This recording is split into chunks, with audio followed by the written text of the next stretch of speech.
اور جب تم زمین میں سفر کے لیے نکلو تو اگر تمہیں کافروں کے حملے کا خوف ہو تو تمہارے لیے نماز قصر پڑھنے میں کوئی مذائقہ نہیں۔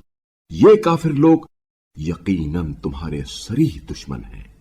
اور اے رسول صلی اللہ علیہ وآلہ وسلم، جب آپ خود ان کے درمیان موجود ہوں اور آپ صلی اللہ علیہ وآلہ وسلم خود ان کے لیے نماز قائم کریں تو ان میں سے ایک گروہ آپ صلی اللہ علیہ وآلہ وسلم کے ساتھ مسلح ہو کر نماز پڑھے، پھر جب وہ سجدہ کر چکے تو ان کو تمہارے پیچھے ہونا چاہیے، اور دوسرا گروہ جس نے نماز نہیں پڑھی ان کی جگہ آئے اور آپ صلی اللہ علیہ وآلہ وسلم کے ساتھ نماز پڑھے اور اپنے بچاؤ کا سامان اور اسلحہ لیے رہیں، کیونکہ کفار اس طاق میں ہیں کہ تم ذرا اپنے ہتھیاروں اور سامان سے غافل ہو جاؤ تو تم پر یک بارگی حملہ کر دیں۔ اور اگر تم بارش کی وجہ سے تکلیف میں ہو یا تم بیمار ہو تو اسلحہ اتار رکھنے میں کوئی مذائقہ نہیں، مگر اپنے بچاؤ کا سامان لیے رہو۔ بے شک اللہ نے تو کافروں کے لیے ذلت آمیز عذاب تیار کر رکھا ہے۔ پھر جب تم نماز پڑھ چکو تو کھڑے، بیٹھے اور لیٹے ہر حال میں اللہ کو یاد کرو۔ پھر جب اطمینان حاصل ہو جائے تو معمول کی نماز قائم کرو۔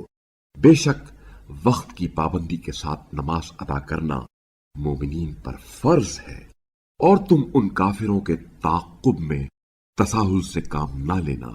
اگر تمہیں کوئی تکلیف پہنچتی ہے تو انہیں بھی ایسی ہی تکلیف پہنچتی ہے جیسے تمہیں تکلیف پہنچتی ہے، اور اللہ سے جیسی امید تم رکھتے ہو ویسی امید وہ نہیں رکھتے، اور اللہ جاننے والا، حکمت والا ہے۔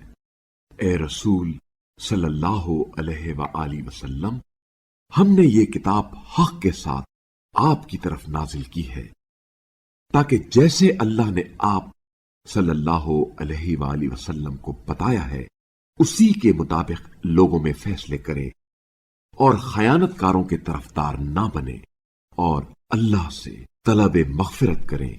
یقیناً اللہ بڑا درگزر کرنے والا، رحم کرنے والا ہے۔ اور جو لوگ اپنی ذات سے خیانت کرتے ہیں آپ صلی اللہ علیہ وآلہ وسلم ان کی طرف سے ان کا دفاع نہ کریں، بے شک اللہ خیانت کار اور گناہ کار کو پسند نہیں کرتا۔ یہ لوگ اپنی حرکتوں کو لوگوں سے تو چھپا سکتے ہیں لیکن اللہ سے نہیں چھپا سکتے، اور اللہ تو اس وقت بھی ان کے ساتھ ہوتا ہے جب یہ لوگ اللہ کی ناپسندیدہ باتوں میں رات کو تدبیریں سوچتے ہیں، اور اللہ ان کی تمام حرکات پر احاطہ رکھتا ہے۔ دیکھو، تم نے دنیاوی زندگی میں تو ان کا دفاع کیا، مگر بروز قیامت ان کا دفاع کون کرے گا یا ان کا وکیل کون ہوگا؟ اور جو برائی کا ارتکاب کرے یا اپنے نفس پر ظلم کرے پھر اللہ سے مغفرت طلب کرے تو وہ اللہ کو درگزر کرنے والا، رحم کرنے والا پائے گا۔